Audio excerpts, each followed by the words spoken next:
Por primera vez en su epístola a los creyentes en Roma, Italia, el apóstol comunica varios mandatos. Luego de haber desarrollado la verdad doctrinal de que el creyente ha muerto al reino del pecado, él pasa a desafiar al creyente que aún no ha muerto a la realidad del pecado. Vamos a ver aquí doctrinas de justificación y santificación. Cuando usted se salvó, ese momento en su vida en el cual usted confió en la muerte, sepultura y resurrección de Cristo como su única esperanza para ir al cielo, usted fue liberado de la paga del pecado. Esa es la doctrina de la justificación. Ahora, usted se encuentra en el proceso de ser liberado del poder del pecado. Esa es la doctrina de la santificación. La justificación ocurre en un momento, la santificación lleva una vida. No combine ambas doctrinas de manera errónea. Muchos cultos y sistemas religiosos han hecho de la santificación o la manera en que uno vive la base para la justificación o cómo uno es salvo. Nada deleita más a Satanás que ver que la santificación produzca ansiedad en la vida del creyente en cuanto a su justificación. La verdad es que nos cuesta y tenemos problemas en vivir nuestra posición en Cristo. Posicionalmente somos santos, pero no siempre lo somos en la práctica. Allí es donde la santificación comienza a obrar. La meta de Dios por medio de la santificación es que practiquemos lo que decimos y profesamos. La santificación puede definirse como la obra del Espíritu de Dios en corazones, mentes y manos dispuestas a conformarse al carácter de Cristo. Una definición más breve es la que viene de la definición de la palabra santificación en griego, que significa simplemente apartado. El concepto no es difícil de entender porque todos nosotros tenemos cosas en nuestros hogares que las apartamos o las dedicamos para un uso en particular.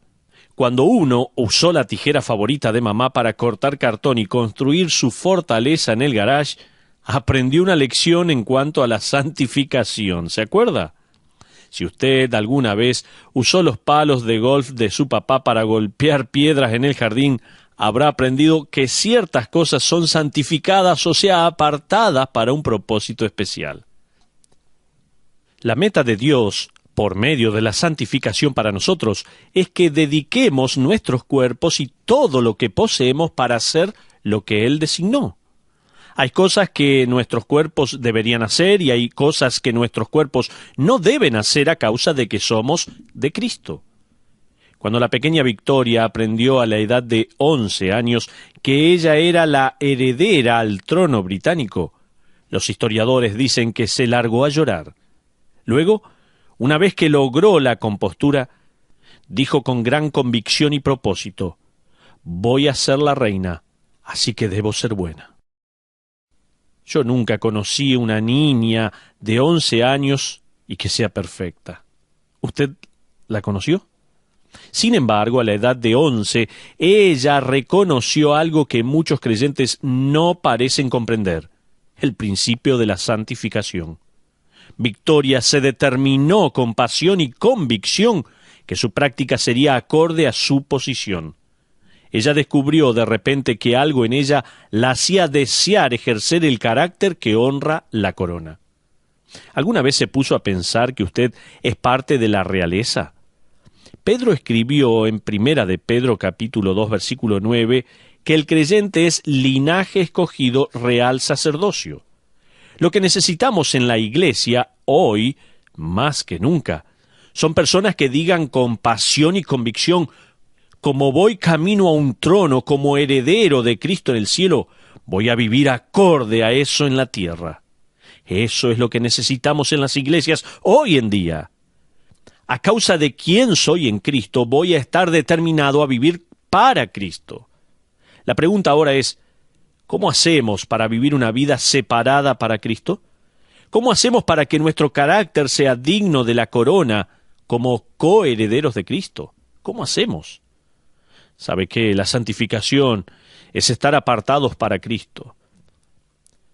Nos preguntamos ahora, ¿cómo es la santificación? ¿Qué se supone que debemos hacer? Comenzamos con el versículo 12 de Romanos capítulo 6. Y allí Pablo va a responder estas preguntas dando un mandato doble. La primera parte es negativa, la segunda parte es positiva. Fíjese en los versículos 12 al 13. Dice: «No reine pues el pecado en vuestro cuerpo mortal, de modo que lo obedezcáis con sus concupiscencias, ni tampoco presentéis vuestros miembros al pecado como instrumentos de iniquidad». Este es el mandato negativo de Dios por medio de Pablo. Las palabras en estos versículos son imperativos en tiempo presente. Un escritor indica en su comentario que la primera parte del versículo 12, Pablo personifica al pecado como si fuera un poderoso monarca que está determinado a reinar en la vida del creyente de la misma manera que lo hacía antes de la salvación. El apóstol Pedro personifica al pecado como a alguien que está en guerra con nosotros. Él escribe en 1 de Pedro 2:11 de esta manera: «Amados, yo os ruego como a extranjeros y peregrinos que os abstengáis de los deseos carnales que batallan contra el alma». John Bunyan, el autor de El progreso del peregrino, también escribió un libro, no tan conocido, titulado La Guerra Santa. En ese libro él personificó al alma como una ciudad con 5 puertas. Estas puertas son la puerta del oído, del ojo, de la nariz, del tacto y de la boca. El enemigo de la ciudad alma era el pecado. Este vendría día a día a atacar al alma por una de estas 5 puertas. El pecado hablaría al oído o apuntaría imágenes vivas a la puerta del ojo. Lo interesante es que el alma, en esta alegoría de Bunyan, jamás podía ser vencida por los ataques externos.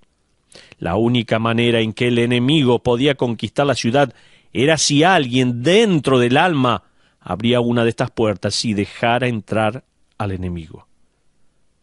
Tanto Pablo como Pedro urgen al creyente a que se involucre en la batalla contra el pecado. De hecho, Pablo dice en el versículo 13, «Deje de presentar sus miembros al pecado». Él está utilizando un término militar que se empleaba para referirse al traspaso de armas. En otras palabras, Pablo está diciendo: no permita que el enemigo use su cuerpo como su arma. No deje que el enemigo tome su rifle o espada y la use en su contra. Un hombre desea ser santo para Dios, pero luego mira una película promedio que por lo general incluye alguna forma de adulterio o fornicación.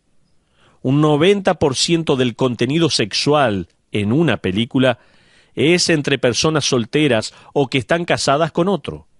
Si uno mira eso, le va a estar entregando los ojos al enemigo de su santificación. Una mujer quiere ser santa para Dios también, pero fíjese en los CDs de sus canciones favoritas, las que escucha en casa o camino a la escuela.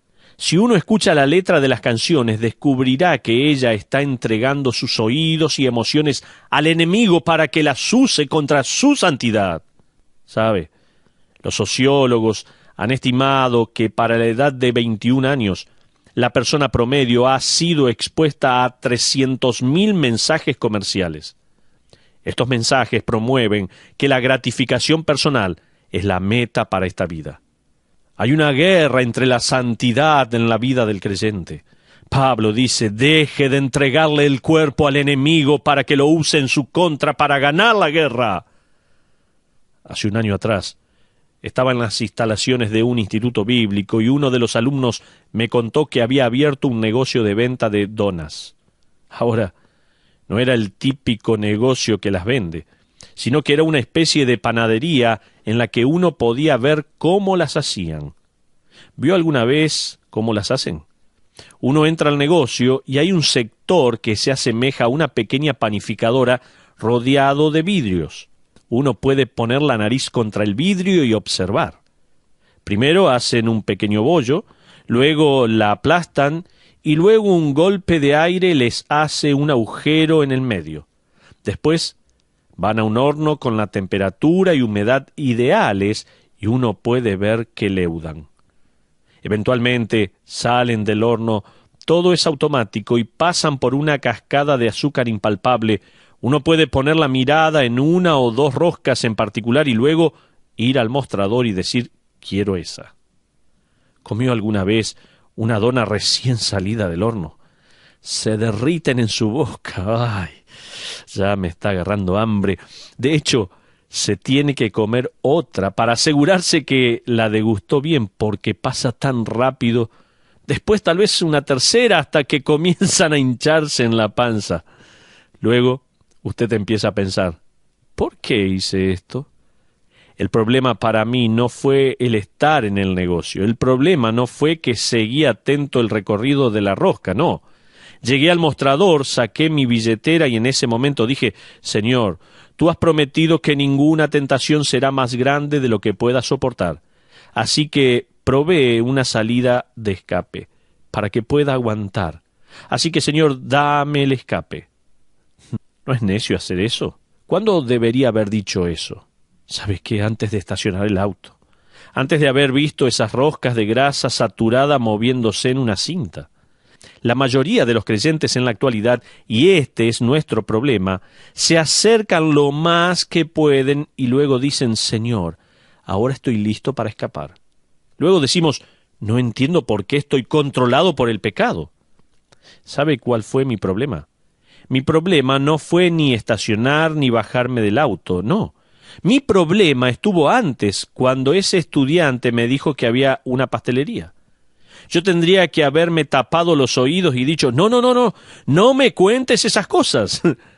Allí es donde comenzó mi problema. Allí es donde tendría que haber puesto un guardia. Para nosotros, en términos reales, con pecados reales, amigos, es muy difícil decir no cuanto antes. Cuando presentamos las armas de nuestros cuerpos al enemigo, adivine qué pasa. Él las usa en contra nuestro y nos hace obedecer sus órdenes de nuevo. Cuando le damos un centímetro al pecado, se va a quedar con el trono. Téngalo por seguro. Fíjese ahora, por favor, las palabras que el apóstol está utilizando en el mandato, en los versículos 12 y 13. Dice, no reine pues el pecado en vuestro cuerpo mortal, de modo que lo obedezcáis en sus concupiscencias, ni tampoco presentéis vuestros miembros al pecado como instrumentos de iniquidad. Pablo dice, pare, diga que no, él está diciendo. ¿Alguna vez se puso a pensar que un niño no necesita tomar lecciones para aprender a decir no? ¿Pensó eso? ¿Alguna vez escuchó a un infante de 2 años corriendo por la casa y diciendo, sí, mamá, sí, sí? Eso es imposible. ¿Cómo es que un chico de 2 años puede decir que no, pero uno de 20 no puede? Uno de 30, uno de 40 o 50 años no puede decir no. ¿No es una revelación fascinante que nuestra naturaleza pecaminosa dice no cuando somos pequeños y sí cuando somos grandes? No a las cosas que deberíamos decir que sí, y sí a las cosas que deberíamos decir que no. El creyente tipo necesita aprender a decir esa palabra que ha desaparecido de su vocabulario, no. Pero ahora usted necesita saber que la vida cristiana no es una gran negación. No es todo negativo, sino que involucra una gran dosis de positivismo. Es presentarse a Dios. Fíjese en el versículo 13b, dice, si no presentaos vosotros mismos a Dios como vivos de entre los muertos, y vuestros miembros a Dios como instrumentos de justicia. Preséntese a Dios, por favor. La santificación es decir que no en el momento apropiado y decir sí a la persona apropiada. Dígale sí a Dios, por favor. En este pasaje vamos a descubrir que la santificación o el vivir una vida santa incluye el principio de cooperación. Hay 2 extremos que debemos de eludir en esta doctrina. Un extremo es que todo depende del creyente en manera individual y que éste tiene el poder de hacer algo bueno para Dios. El otro extremo es que nada depende del creyente y que el creyente no tiene responsabilidad alguna en desarrollar disciplina y decisión. Son 2 extremos que debemos eludir o huir de estos extremos. Un versículo que muchas veces se saca de contexto para apoyar esta teoría extrema es Filipenses 2:13, porque dice, porque Dios es el que en vosotros produce así el querer como el hacer por su buena voluntad. Dicho de otra manera, entonces, si Dios no lo desea, no voy a poder hacerlo. Si Dios no me da el deseo de leer mi Biblia, entonces no podré hacerlo. Si Dios no me da el deseo de testificar, nunca voy a hacerlo.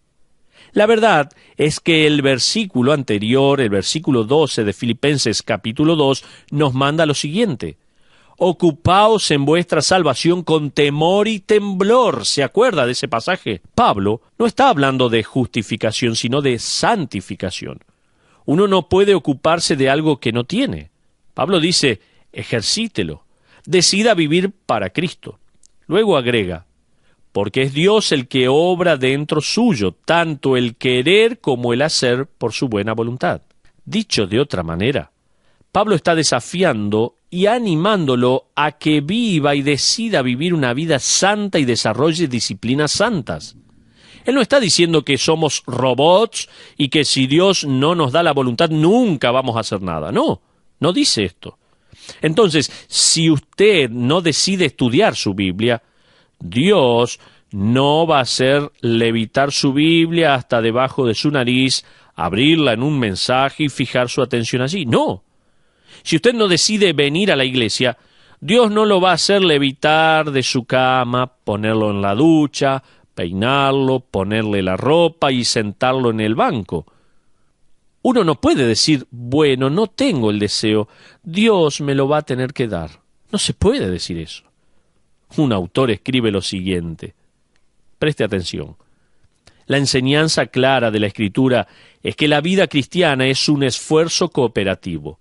Pablo incluye tanto al poder de Dios como al esfuerzo del creyente al escribir en el versículo 29 de Colosenses 1 de esta manera: para lo cual también trabajo, luchando según la potencia de Él, la cual actúa poderosamente en mí. Cuando usamos la palabra cooperación, es para referirnos a una sociedad 50 y 50, en la que uno pone su mitad y Dios pone la otra. El poder es todo de Dios, pero Él no actúa sin la cooperación y sumisión del creyente. Esto dice un escritor. Pablo dice que parte del crecer en Cristo no es solo decir no al pecado, sino decir sí al Salvador. Amigos, Dios nunca lo va a arrastrar del brazo para vivir en santidad. Nunca va a hacer Dios eso.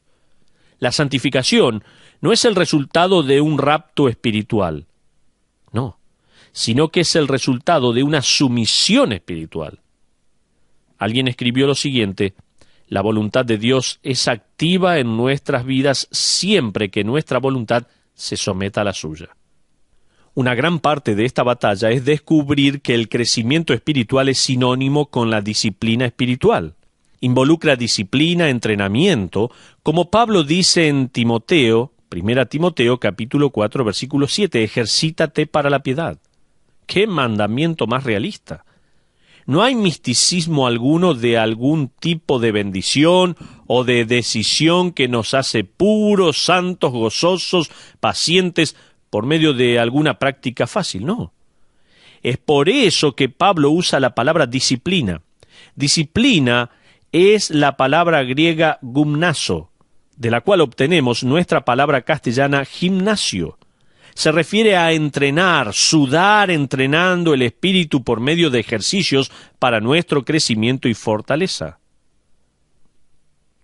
Reinecker define esa palabra griega como el desarrollo vigoroso y aplicación de toda la fuerza del creyente y la habilidad para que pueda servir a Dios y glorificarlo con cada pensamiento y acción. Eso es válido en la actualidad. La santificación lleva disciplina y arduo trabajo. El creyente no se acerca automáticamente a la santidad, no. No nos deslizamos hacia la piedad, sino hacia la impiedad. La fuerza gravitacional de nuestra carne no es hacia la oración, sino que nos aleja de ella. Nosotros no obedecemos con facilidad a la Escritura, a la palabra de Dios, sino que desobedecemos. No encontramos a la modestia y la humildad fácilmente, sino que nos resulta fácil ser orgullosos. No tenemos fe fácilmente tampoco, sino temor. No tendemos a deleitarnos en las cosas del Señor, sino en las cosas de la tierra. Usted puede decir, no, todo lo que quiera a esas cosas malas y sí a las cosas buenas. Eso es fácil de hacer el domingo. Sin embargo, vivir una vida santificada más allá del domingo es otra cosa muy diferente.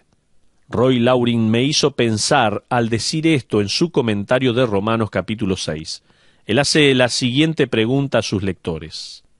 ¿Qué uso le va a dar a su cuerpo? ¿Va a ser un templo o un juguete? Los juguetes sirven para un propósito infantil y temporal. Llega un momento en que son dejados de lado, gastados y abusados. ¿Es eso su cuerpo para usted? Qué vacía y triste sería una vida así, ¿no? Por otro lado, los templos son para la presencia de Dios, son hechos para tener comunión con Él, para que los llene una música que sea digna de alabarle. Deben ser un recordatorio hermoso entre la humanidad, tanto de la presencia como del poder de Dios. ¡Qué hermoso concepto! ¡Qué gran pregunta! ¿Es su cuerpo un juguete o un templo por el cual Dios muestra y recibe la gloria? Ese es el punto que Pablo está enseñando. Así está. ¿Cómo podemos vivir en pecado ahora que hemos recibido la vida en Cristo? Él escribe en 1 Corintios capítulo 6, versículos 19 y 20 de esta manera. ¿O ignoráis que vuestro cuerpo es templo del Espíritu Santo, el cual está en vosotros, el cual tenéis de Dios y que no sois vuestros? Porque habéis sido comprados por precio. Glorificad pues a Dios en vuestro cuerpo y en vuestro espíritu, los cuales son de Dios. Eso es lo mismo que Pablo quiso decir en Romanos 6:13. Ni tampoco presentéis vuestros miembros al pecado como instrumentos de iniquidad, sino presentaos vosotros mismos a Dios como vivos de entre los muertos, y vuestros miembros a Dios como instrumentos de justicia. En otras palabras, usted, mi querido amigo creyente, no es un juguete. Usted es el templo del Dios viviente, así que dígale no al pecado y sí al Espíritu de Dios. Hágase las siguientes preguntas, por favor. ¿Hay algo a lo que le esté diciendo que sí, a lo que en el poder del Espíritu tiene que comenzar a decirle no? ¿Hay algo a lo que le está diciendo no por virtud o desobediencia, a lo que debe decirle sí? ¿Hay algo que está pensando, diciendo, planeando o mirando que no debería? ¿Hay algo que debería estar haciendo y que no lo está haciendo? Otra pregunta más. ¿Va a someter su voluntad al Espíritu de Dios permitiéndole que obre en su vida?